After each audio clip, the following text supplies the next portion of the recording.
Lies are always sexier. Unfortunately, I've had enough this week to last me a lifetime. I hired you to investigate my wife. Investigator for what? For not minding your own business is for what?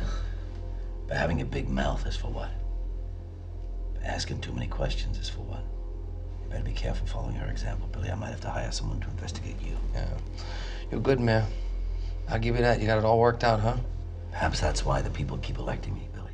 When I go and I vote for somebody and I expect them to take an oath in office and, to try to do the right thing and keep their promises. But, power is a very, very dangerous thing, and a lot of people are corrupted by it.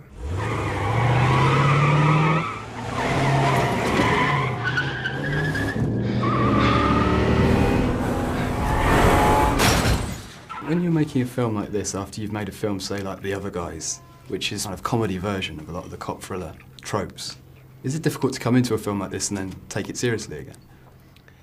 Well, or the opposite, taking I have the same approach, I have the same approach whether I'm doing a comedy or a drama. I try to make it as real as possible.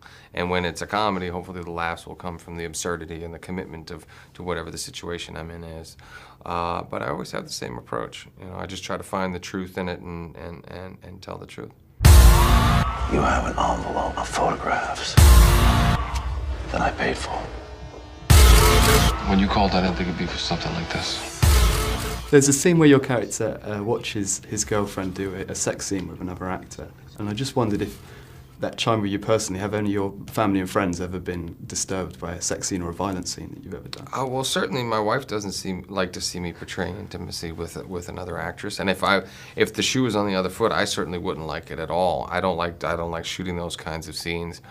But it's every guy's worst nightmare. And there was another scene in the movie that was actually cut out where my character kept grilling her about it.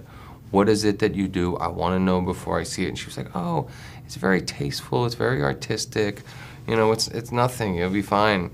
And then of course I see it and I'm like, fine. She's just getting banged from behind and her hair pulled like she's on the guy's riding her like a horse without a saddle. Yeah. Not good. But I love that moment. And the moment after I choke him and leave, when I've started drinking again, we just kind of threw that in there. That wasn't in the script, where I'm kind of like storming through the streets and fighting with people and breaking shit, throwing stuff, and because I wanted to see what this guy was like and what he was capable of if he came unhinged. Mm. So no matter how much you disassociate yourself from the part, i.e. you're an actor playing a role, it's difficult when it comes to kind of very primal things like that to separate yourself from it, right? Absolutely. Yeah. Absolutely. I know every guy in the world would be able to relate to that. It must have been tough filming Boogie Nights. You know what? It wasn't then because I was 25.